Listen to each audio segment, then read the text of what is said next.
See, I had built a self-managing law firm. Those are terms that Dan Sullivan, the strategic coach, always used.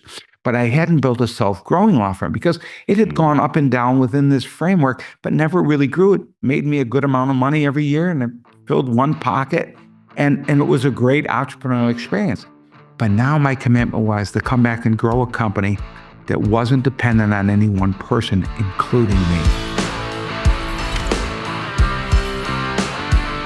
Our guest today is the founder of the Estate Planning Law Center in 1995 and Medicaid Practice Systems in 2001. He then transformed that into Lawyers with Purpose in 2012. Shortly thereafter, he spearheaded one of the first cloud-based law practice management systems with document integration, a true innovator in his field. Then, in 2021, he launched Aterna.legal, a digital, easy-to-use, client-focused platform to digitize how lawyers communicate with clients in the modern world. Welcome to the show, Dave Zumpano. Thank you. Good to be here, as always, Richard. Now, you've had a fascinating career, an in-depth career in the legal field. And what I really appreciate about you, Dave, is how you look at everything in the eyes of business. You know, a lot of law professionals that I've met and I know, they're very focused and very good at the law. And then there's people like you who are good at that, but also really good at building a business. Yeah, I always say I'm an entrepreneur that happens to practice law. That's my entrepreneurialism. It's around that. So I love it. It's great. Now, before we were able to hit the record button, we were talking briefly about, you know, one of the major timeframes in law practice that created, to say a hiccup sounds like would be an understatement. And it goes back to that 2008 financial crisis that even today, you know, people watching this, you know, it's so far into the past that there's a lot of people who have those memories. And then there's younger people watching this that they just remember stories that their parents were telling. So what was that experience like from your vantage point trying to run your business? Well, you know what's funny about it is, like, people have forgotten about it. I haven't. It's like it's in me. Like everything I do, that's always in the back of my mind. If I see a dip in my lead generation, or if I see a dip in my yes rate, higher rate, I'm wondering, okay, is this a person problem, or is there, because, you know, people don't realize this, but what happened in the economy, what is now known as the Great Recession, there were signs of it we all saw, but it wasn't called anything, and we didn't really know it was a recession, right? So that's the biggest thing I learned was there's stuff in front of you. You're looking at numbers, and we're always trying to analyze numbers, but sometimes you can't. It's based on things that are happening. There's an undercurrent, and that really was what I call a 2x4 to the forehead. You know, just a quick summary around that. And I think, you know, going back to the entrepreneurialism, I was fortunate enough. I grew up in an entrepreneurial home. So my mother and father owned a family business that my mother, believe it or not, took over from her father. Now, my mom, I buried in 2020 at 95. So you think about a woman who in the 1930s and 40s, father had a problem and they sent her out to work to go call on a customer. And the customer called my grandfather and said, "Don't you ever send a woman to do a man's job." So that same woman that experienced that, after she retired and into her 80s, she was selling things on eBay. So imagine that's the household I grew up in. My mom was really the entrepreneur. My dad, he was sales. Everybody loved my dad, you know, oh, Johnny, you know, and I didn't realize that I got my PhD growing up, right? And I'm the youngest of 10 kids, and 6 of us were entrepreneurs. So it's interesting, but when the Great Recession happened, there was no entrepreneurial skills involved. It happened, and bam. So I'll tell you what physically happened. My practice, I started in 95, and I had a really, really successful practice, and it was growing like very successfully. And but the problem was I didn't have the big fat gray-haired guy in the corner that I can go and ask questions, right? Because my parents were in the food business. They didn't run law firms, right? None of my brothers were lawyers. I had doctor brothers, I had engineer brothers, but I had no one to go to. And so I just kind of faked it till I made it, right? And then I joined a national legal organization. And when I joined that national legal organization of attorneys all over the country, this is the late 90s, they had this cool thing called a listserv where you could type a question and hundreds of people would respond to you. I mean, this was the greatest thing since sliced bread. Well, when I started attending those events, what happened was people started saying, "What are you doing? Why are you having so much success?" And as a result, I started sharing that, and I became known as the founder of the Medicaid practice industry because no attorneys were doing Medicaid planning, and I was doing it locally and having great success. But they said, "Oh, isn't that for poor people?" And I said, "No, it's about really an element of asset protection." Why do I give you this background? Because by the time 2008 came, that national legal organization said to me, "You got to teach our members how to do what you're doing." So I started this thing called MPS in 2001. And by 2012, it became Lawyers with Purpose. Well, in 2009, right in the middle of all this growth, my law firm was driving everything. What I was doing in my law firm was what I was using to teach the people that joined my national legal organization called at the time MPS, Medicaid Practice Systems. Well, my law practice, you ready for this, grew to 5 lawyers. We were kicking butt. We had made goal. So I created an incentive compensation program. We had made goal 39 months in a row. And the problem with that, so I'm going to give you a little lesson I learned from that. When the recession hit, it was like weird. It was like, "Oh, what happened? This is the first month we haven't hit goal. How'd that happen? Blah, blah, blah. Oh, it must be something simple. Let's go look at everything." And then the second month happened, and we were taking on massive losses, like in a matter of a month. Because remember, I'm an estate planning attorney. So when the recession hit, nobody was thinking they had any money. Stock market dropped 40%.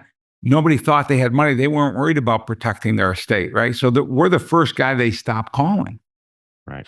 And that's really like the first lesson was there are outside forces that affect business that we have no control over them. And it's as simple as an election. And, we know we have the recent election that just happened. Whatever side of the fence you're on with that, it has a real impact as a business owner. You have to pay attention to those outside impacts. So in any event, over the course of late 2008 and 2009, I remember our bonus system was such that it paid every month part, and then we accumulated an end of year bonus. And the end of year bonuses for employees were literally 2 months worth of pay. I mean, they were just, people were loving it.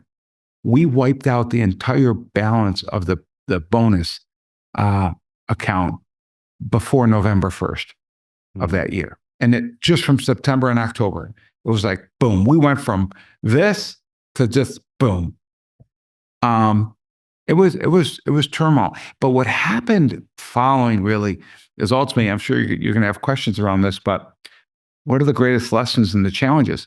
Well, we were 21 people and my office was buzzing. Like you would see people in the hallway. "Hi, how are you?" We, in about an 8-month period, we went from 21 people down to 9. Wow. And we went from 5 attorneys down to 3. And the hardest part was those 2 other attorneys who we had to let go. I had taught them everything I knew because we were building this machine and they all had their part in it. And they now have become my greatest competitors. So again, does that mean I wouldn't do it again? Absolutely not, because there's no such thing as competition in the world of abundance. So, but really, if that doesn't shock someone to say, "Oh my gosh, you're waking up, you're 39 months in a row of making goal every single month, people, killing the fatted calf, growing literally monthly, probably adding employees every month," to just a complete break, just like somebody screeched the brakes, and you're like, and then you don't even know why, like you don't know even what happened. And there you have it, this thing we later know as the Great Recession. Yeah. So that was my setback. There was no question about it. But survival is the difference, right? It's not about the setback, it's how you get through it. From breakdowns come breakthroughs, I was always taught.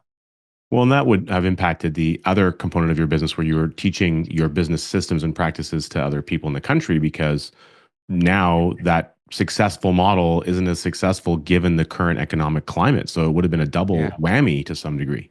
Yeah.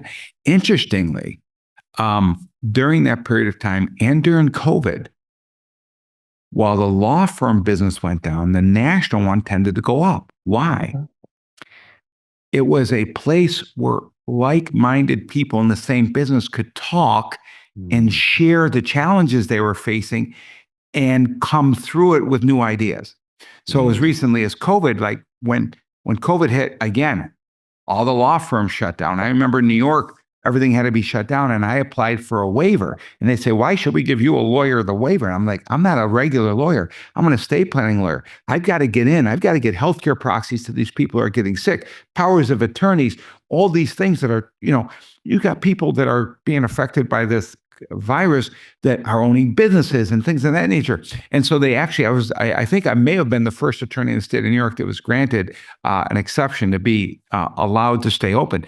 But what I found was community, right? What community are you part of that helps you? Because what created this to begin with was I didn't have the big fat gray haired guy in the corner. Now I laugh, I'm the big fat gray haired guy in the corner, right?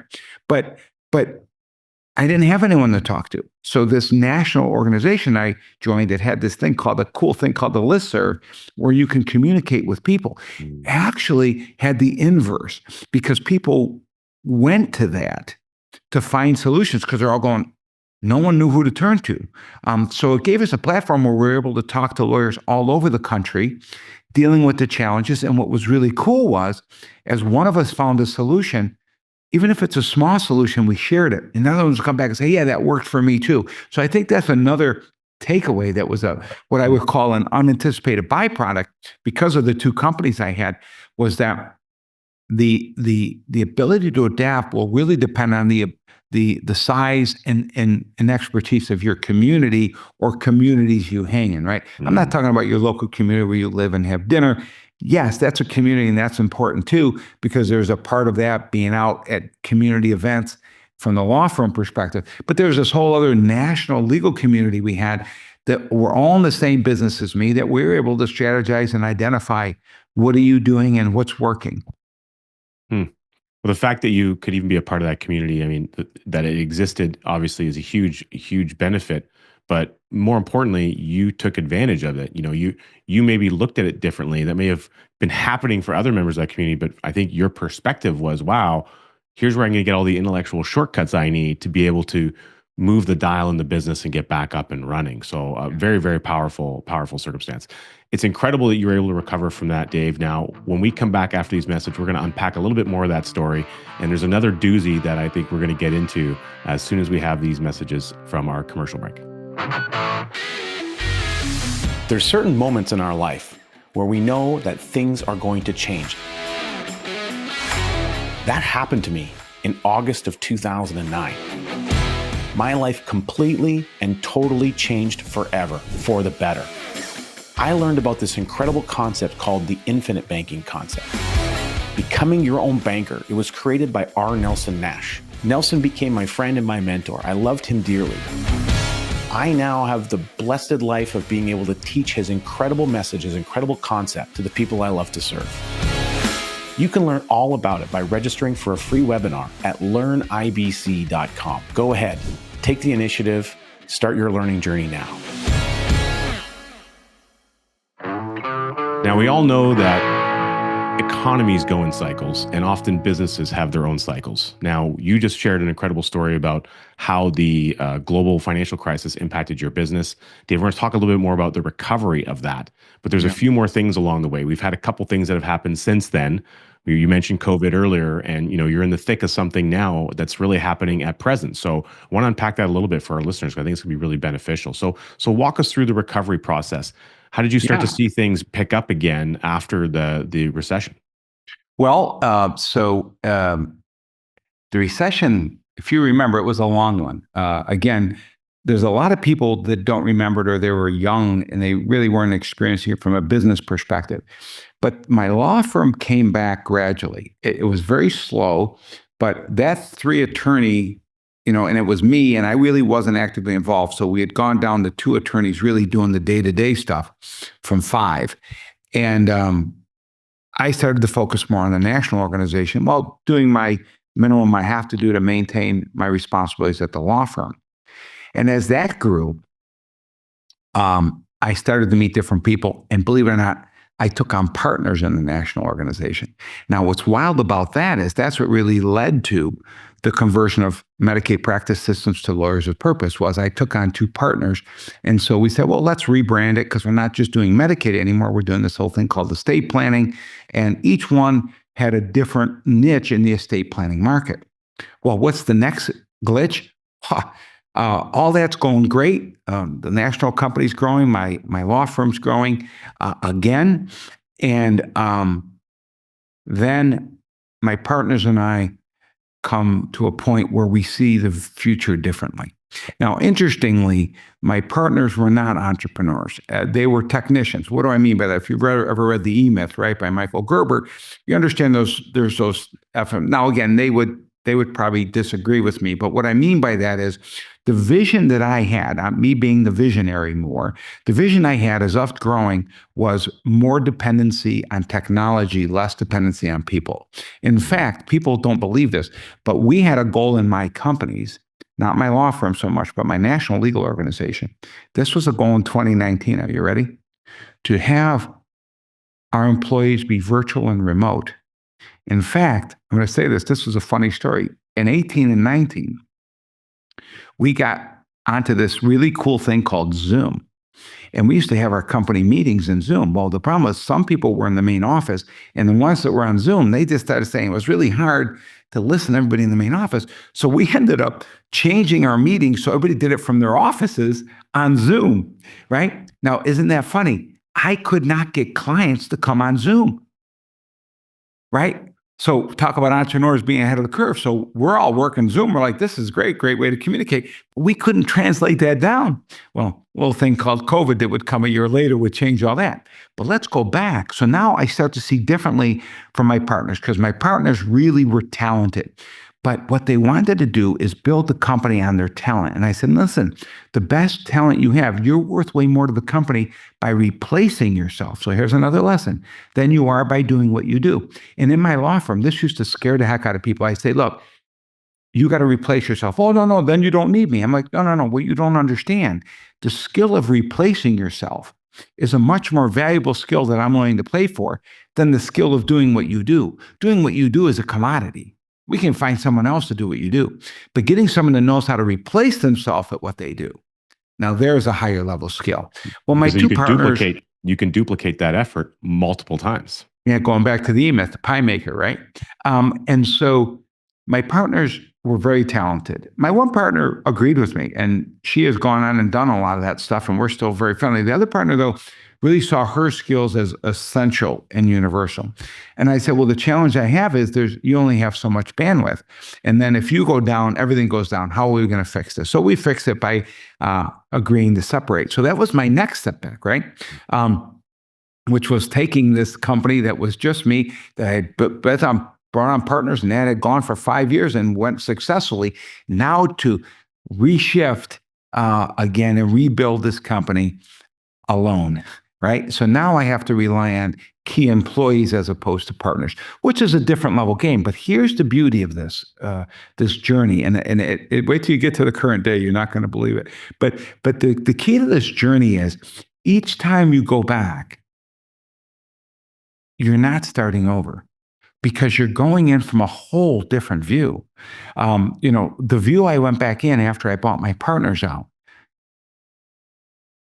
was the same skills I used in the beginning, but I had such a different perspective because of how much I had grown and learned from having those partnerships. So I'm always I've probably lost millions and millions of dollars in my lifetime.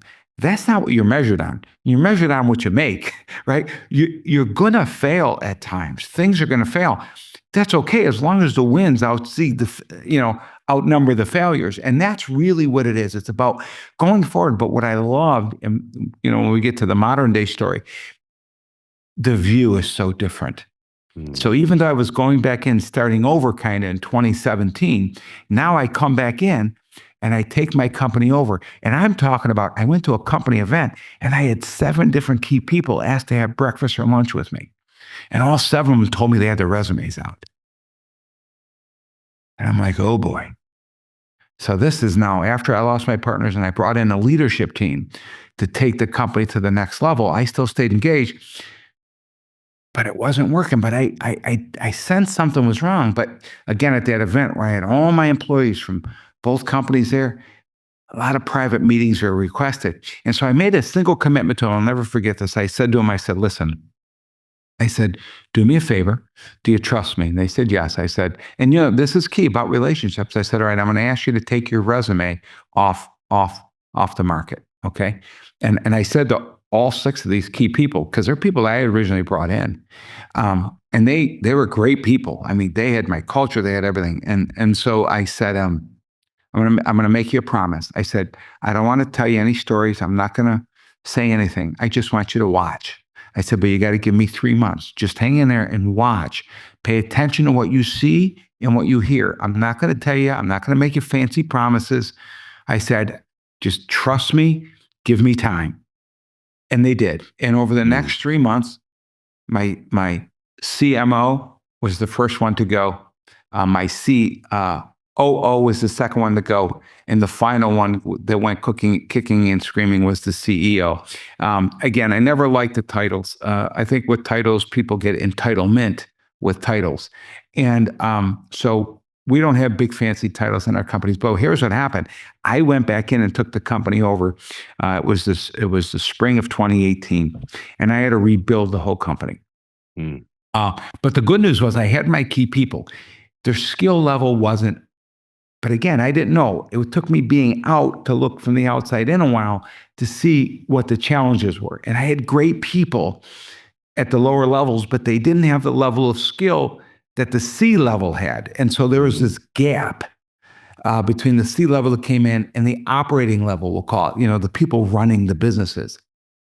So I committed to come back in and take the company back over. And in 3 years, I reinvigorated, reinvented the company and built it to the best it had ever been. To the point where, at the time I was, figure 4 years ago, I was, COVID hit right in the middle of it, right? Then COVID hits. And I'm like, okay, that's going to really dampen things. But it didn't, as I said, because the COVID crushed the law firm, but that community nationally kind of came forward. But so 2020, so that's going to be 5 years ago now. Can you believe it? I was looking at all of it, and I was at the peak, and I said, well, let me look into selling. I was 55 years old. I'm like, well, it's a good time to sell. And so I went and started doing that look, and there were some real promising things. The guy who did my business valuation said, I have a lot of people very interested. They're waiting to talk to you. And I'm like, well, I'm not sure I want to sell yet. This other thing, Attorney came up, and it was like, okay, well, I can really go back at the market with this whole new thing, bring it to a whole nother level game. But I'm like, you know what? I don't want to do that. I want to bring in a new leadership team to do that. And you're starting to get, do you ever, what was that movie, Groundhog's Day? Yeah. Right, you keep waking up, right? But these are groundhog years. Like years go by and I find myself in that same place again. Okay, is it time to bring in leadership? And I had promised my leadership team at the time that I would not leave unless they asked me to, and they were part of the person who replaced me. My leadership team said it's time. It's time to bring in someone else. And so rather than selling the company at that point in time, which was very tempting, I opted to do a national search to bring in a new CEO, and for that CEO to build their own leadership team again. Again, 2020, I continued to run the company. We did a search. The new CEO kind of stepped on January of 21, right in the midst of COVID. And by the fall of 21, there was like a transition plan for 6 to 9 months. By the fall of 21, I had handed the keys over, and the company had really reached heights that it had never reached before. And again, I'm excited. No, attorneys come on, and I've got this great partner in the UK who's got a tremendous history with technology. I've got a tremendous history and experience in law, especially in the estate planning industry. And we said, let's build this next level of what the practice of law looks like. And there we go, Groundhog Day number 3, right? And so I step back, and when I step back, I watch. And now there's a new buzzword. It's a new term. I'm considered to be what they called, I was no longer CEO. I wasn't visionary. I was this term called investor. Right? That was the fancy word they used. And so my meetings went down to 1 a month. It went down to high level, and and then the story continued. And over the next 3 years, deja vu. Check out this great book, Cash Follows the Leader. It's all about uninterrupted daily growth with high cash value life insurance. We unpack what people need to know about how you can grow and store and warehouse your wealth in a totally different way than what we've been trained to do. Go ahead and download a free copy by going to coachcanfield.com/cashfollows and get a copy right to your inbox right now. It was crazy. It's like I was a prisoner because I was an investor, so I couldn't go into the day-to-day. I couldn't disrupt. All the key employees had shifted loyalties now to the new CEO. Obviously, having been there a couple of years. And the new CEO was incredibly talented. Really had the ability to bring in people, engage them. The challenge was they never learned the business. And in fairness, it's law. Lawyers are very difficult people. Intellectually, they're in the top 2% of the country. I never attribute myself as being that smart because I treat myself as an entrepreneur first that happened to go into practice of law. Believe it or not, I'm also a CPA by trade. I went and I worked for Pricewaterhouse in my early days, and so that's been a big part of understanding business. But yeah, and then that journey went down again, and I saw that things were unraveling because not from lack of talent, a lot of talented people, but again, it was the CEO made some key decisions on strategic people and her leadership team that were ineffective decisions. I think she had a high level of trust in one in particular who became the CRO, who she thought was a miracle maker. And I kept from the outside challenging all the metrics I was looking at. And the answer always was, oh, no, this guy's brilliant. He's going to figure it all out. Well, what he figured out was how to tank it all and bring it back to ground zero. And so the evaluation that I had in 2020, when I had to step back in again to take over the company in 2024, had gone down 90%. Wow. What was, I mean, obviously you saw, these monthly meetings, you started to see some of the trends in the metrics, and that's how you were able to kind of understand that things weren't going the right direction.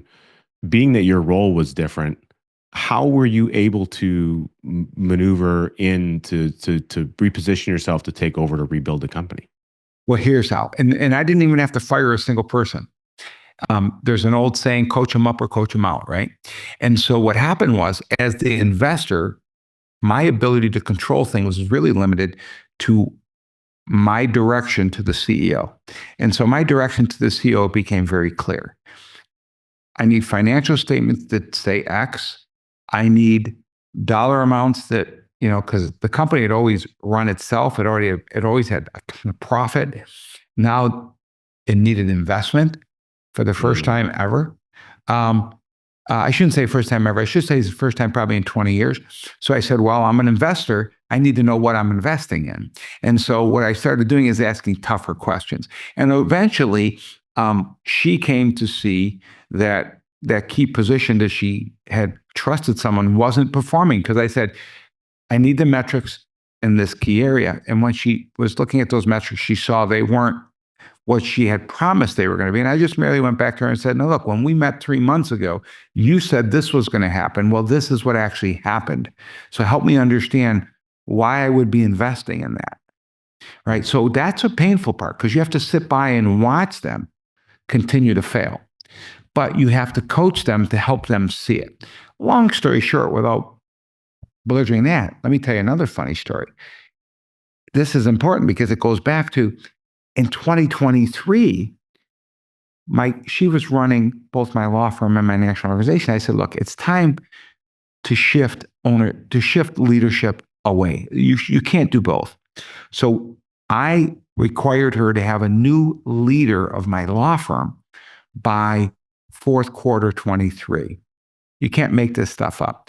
So she was overcommitted. So I said, let's create if you're EOS friendly, a rock. So we created a third quarter rock that said, who could possibly take over the law firm? So we did national searches with member firms that maybe would want to come in and run my firm or other things.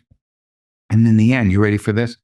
We also made the decision that I would go back in and run my law firm. Because for me, I wasn't running my national company. I had been out of the day-to-day business grind. It was fun for me. I went back into my law firm, and here's the beautiful part. You ready for this, Richard? You can't make this up. It was almost 25 years to the day that I started that whole thing that other lawyers came to me for. And I wanted to find out, there's so much that changed. Does what I originally built this company on still work? So on October 1st of 2023, I went back into my law firm, never knowing I was going to be coming back into my national legal organization. But what I learned in that first 3 months of running the company, I came back to the firm and I made him 3 promises. And I said, the first promise is I want to make sure that every day when you come to work, you love coming to work, because I still love coming to work every day. And I want every one of you. The second promise I made them was I wanted to create a law firm that none of them ever had to leave, that they could retire at this law firm. And the third promise I made them was that I would not leave this law firm again until it was self-growing. See, I built a self-managing law firm. Those are terms that Dan Sullivan, the strategic coach, always used. But I hadn't built a self-growing law firm because it had gone up and down within this framework, but never really grew. It made me a good amount of money every year, and it filled one pocket, and it was a great entrepreneurial experience. But now my commitment was to come back and grow a company that wasn't dependent on any one person, including me. And I got to tell you, since going back into my law firm, there's 2 things I learned. One was all of the strategies and techniques that I built in 99 and 2000 and 2001 still work exceptionally well. The old handshake is still the best way to generate a lead, bar none. What I learned, though, was the technology applications has just exponentially sped everything up. So the skills that we learned in 90s and the 80s and the 90s and the 2000s are still critical skills to have. In fact, that's what I'm learning as I'm rebuilding my business, teaching my younger people those skills from the 90s, those skills from the early 2000s, the old handshake, the importance of relationship. Okay, that's what made those people take their resumes off the market. It wasn't because I promised them money. I didn't promise them anything. All I promised them was that I would come back and I would fix it and to trust me. And they trusted me. And those relationships that I had in my law firm, right? Going back to them, they trusted me. That will never change in human dynamics. But technology now, the ability to do this over Zoom, the ability to connect with people through email campaigns and through websites. Wow, right? The power of exponential of traditional. So that really was my lesson that I was learning at the end of 23 and into 24. I didn't come in mid 24, my CEO asked me to come in to take over sales because she had fired that person she relied on, and to take over finance because the CFO could no longer commit to the time that they were committing. So I came in those 2 areas, and that's where I began my rebuild. Right, the 2 most important parts of your business: your financial, right, and your sales. And so that started the journey back, and there we go. We have it, and we're on the upswing again. And so it's crazy. Like, my law firm hit heights in the 12 months. Now it's 15 months since I've been there that it had never seen in the history of the firm. Again, old habits, old skills, but applying them to new technologies and new events happening. Wow. Again, I've been talking a lot, but it's a big story to chunk in the little pieces, but a lot of things happen. But look at the energy, right? Oh, yeah. The energy is clear. And coming back in, way easier. It's way easier because of, you ready for this term I'm going to use? And it's a term I'm not going to use lightly. Maybe we'll come back after the next break and talk about that thing called wisdom. What is the wisdom of entrepreneurship? I think that's the biggest takeaway as I sit in my seat now is it's a lot easier because of what you learn along the journey. Do you think, Dave, that 25-year-old Dave would have been able to listen and understand the lessons that you could tell him today? No. And I got to tell you, that's the greatest beauty, Richard, is the soon to be 60-year-old Dave still feels 25 inside. So that's what's key, number one. If you're not enjoying what you're doing, you got to do something else. I love waking up every day and coming to work. But what I love now is not the thing that we do. It's developing the people. When I come in now as CEO, I made a declaration to every employee. I said, I'm not leaving again. I'm here until you guys sell the company to yourself through an ESOP, or we sell the company to an outsider that you guys bring in.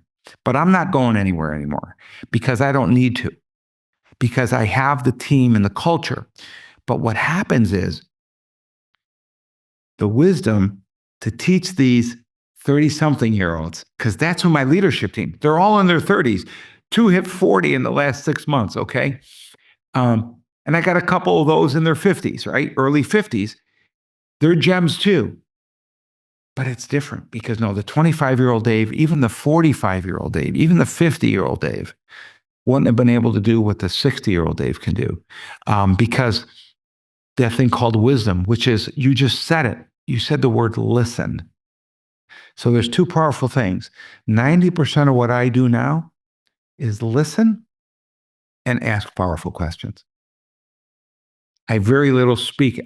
My people, they actually laugh and get frustrated now. They say, Dave, what should I do? And I'm like, I don't know. What should you do? Pause, silence. And then you begin this journey of coaching. The greatest thing why I love getting up every morning, I had one today, my one-to-ones with my leaders, seeing the growth, seeing the ahas and the light bulbs in these 40-year-olds. Like, wow, I never saw this before. They don't know it. It's the secrets of what we used to do all the time. See, they're really good at the new part, but they don't have that old part. But you can't tell someone it. You can't say you need to do this. They've got to experience it themselves. And the only way that happens is by you changing your interaction with them. It's got to become an interaction of coaching and listening. And not thinking you have the answers. Because I'm going to tell you, the biggest surprise is the stuff they come up with is still better than what I was thinking. So that's what the wisdom does. Wisdom takes your knowledge, but gets you out of the mindset that you have the answers, but instead gets you to ask the right questions of people that have a different scope of knowledge that gets answers that you could never have anticipated. And boy, you want to talk about exciting, and why I'm getting younger each day is because I'm able to bring those light bulbs in my own mind as I'm bringing it in theirs. It's a double whammy. It's beautiful. It's incredible. I absolutely love that, Dave. That's fantastic. We're going to talk more about those learning moments, and we're going to talk more about the new technology that you've been working on that you're changing the game on yet again after these messages. What is this incredible thing called the Kolbe A Index I keep hearing about? I'm a certified Kolbe consultant, and I can't wait for you to discover what your natural instincts are. It works incredible for teams, for business owners, in families, with our kids. The more you can develop and understand your knowledge of how you go and get things done in the world and how that happens with the people around you, everything can get so much better. Take the initiative. Learn more about how this might show up in your life. As a certified coach, I'm happy to sit with you and help you understand the depth of your own superpowers. Get the process started by downloading my free guide at coachcanfield.com. 2025, What is in store for the legal industry? We are here with Dave talking about his incredible journey, being an innovator, really his entire career in the law business, and being back into his practice reinvigorated by both the youth and the ideas of people, extrapolating and pulling those golden nuggets out of their brains. I'm excited to hear a little bit about Eterna and how that's helping people and the genesis of that idea. But I'm also really curious to explore what you see happening as we go forward into a brighter future around the legal industry specifically. Yeah. Boy, this has been a ride. When I met Guy Riemann, my partner in Eterna, here was a guy who his whole entrepreneurial experience, I think you did a show with him recently as well, has been in the technology industry, right? And so he ultimately sold his company to Disney, which ultimately became Disney Plus. His technology team built what we now know as Disney Plus. So here's a guy who was innovative with technology as I was with law. But I got to be honest with you, I'm pretty incompetent when it comes to technology. And I say that admittedly, right? But I'm not incompetent to how it works. Right? I'm incompetent how to use it sometimes, but I'm not incompetent of how to identify its impact. So that's really what we created Eterna, right? So when I was looking at my law practice, I realized all these people were going to LegalZoom and all this stuff. Remember, I'm not just a lawyer. I don't do litigation. I do estate planning, asset protection, and long-term care planning. How to keep people in their home as they age, right? How to avoid nursing home. How to make sure the government doesn't, you don't lose all your money in the nursing home. How to make sure that you get the best care you want. How to make sure you get to stay home.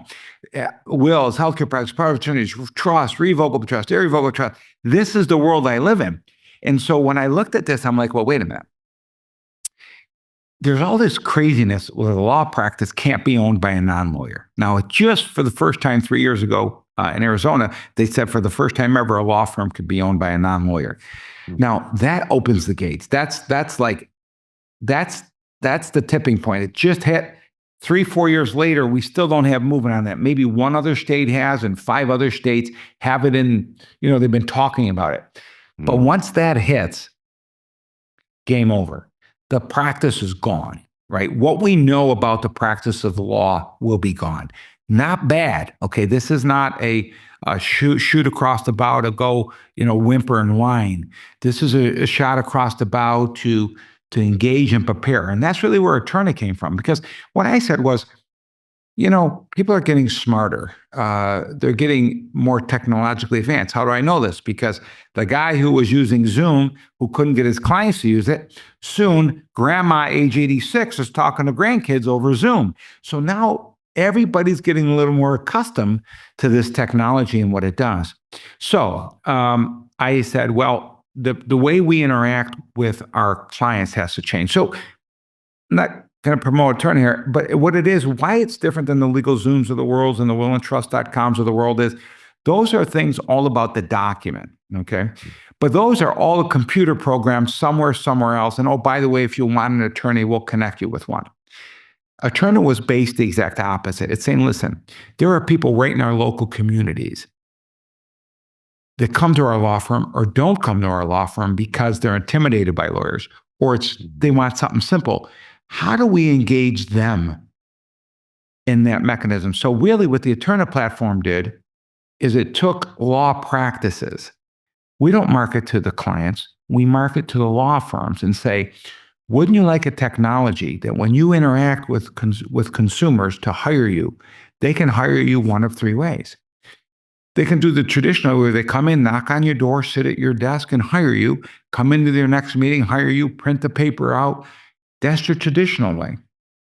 The second way they can hire you is what we call the virtual way. Okay, let's do our first meeting by Zoom. You don't need to come into the office. We're going to save you a trip. Now, Dave has a practice in Central New York, but he can offer that practice throughout the entire state of New York now because I don't have to be in the same location.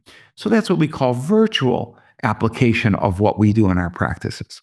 But there was a third one that nobody understood, and that's the digital one. So now you can actually come to my law firm and hire me as a lawyer and actually do everything to get your legal documents, have the interaction with me you would have had if you come into my office, but it's all done technologically and you never physically meet me. So but here's the beauty of this. You can switch between them as you go through the process. So if you want to start in the office, we can then move you to digital and then move you to virtual and then back to traditional. And you decide as you go through the process. I think this is the future of the practice of law because people, the idea of going into a traditional law firm, well, my 60-year-olds and plus are okay with it, their kids aren't. And their kids are the ones stepping in, the sandwich generation, the one where now they're taking care of mom and dad and trying to take care of the kids or are getting their college age, right? That's what we call that sandwich generation. Well, now they don't have the time to come into my office, nor do they have the time to sit there and listen to a lawyer babble. They just want to go online, get the cliff notes, and understand what's next. And that's really where Eterna is evolving into. Because originally, I think when Eterna made its first run, it was trying to compete with the legal Zoom. No, it's not intended to do that. Eterna is the future law practice. Okay. Now, you said, what is going to be changing in the law? I'm going to say two words, and they're going to mean something to everybody, and you're going to understand the words I say. But our understanding of them is where the block happens. The first word is AI. We all know, I don't care if you're living in Bodunk in the mountains of Colorado, everyone understands the impact of AI. Because if you have one of these, and you can just go on that phone and put in a search and get an answer instantaneously, welcome to the world of AI, right? It's a game changer. We now have computers designing computers. Quantum computing the world doesn't understand this, but there's rooms of computers that have to be stored in negative 200 degrees Fahrenheit for them to operate because they're moving so fast, right? It's going to be great for Canada. They're going to get a lot of data centers. Yeah, Canada is going to become the home of all these quantum computing. But AI is number one, okay? So that's the first thing that's going to change the practice of law. But what nobody's talking about yet, and I see it, and it's really the next evolution, is this other little thing called blockchain. See, blockchain, and again, I'm not the technical guy. I struggled with Richard getting prepped for this to get on, right? Technological. Okay, do we have the right microphone on? But I understand blockchain and how it works. And what blockchain is, it's a digital way to authenticate. Now, when you think about that, right? Think about a will. Do you know still to this day, there's nowhere where you could do a will digitally? You can't. It still has to be signed in ink with two witnesses, right? Every state. The law hasn't caught up to technology, but technology's coming with a baseball bat. And it's going to start smashing it to bits and pieces. And AI is the first bat that struck. Now, the good news is the law has adapted to AI and again, I don't mean to be cynical. The legal profession is tolerating it. Well, they don't understand you're not tolerating it. It's about to crush you, okay? It's about to make irrelevant the traditional role of the attorney. Now, here's what AI will never do. It'll never change the handshake. Remember I said it went back into my law firm? People still need human interaction.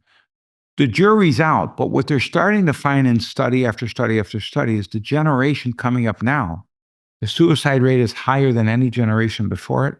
Their ability to succeed is lower than any generation before it because they've all been isolated.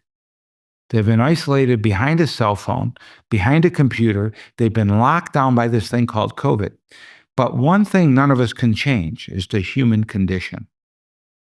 So if you want to go out and do some research, go start doing research on the human condition, our need to interact, embrace, physically touch other people, what I call the handshake.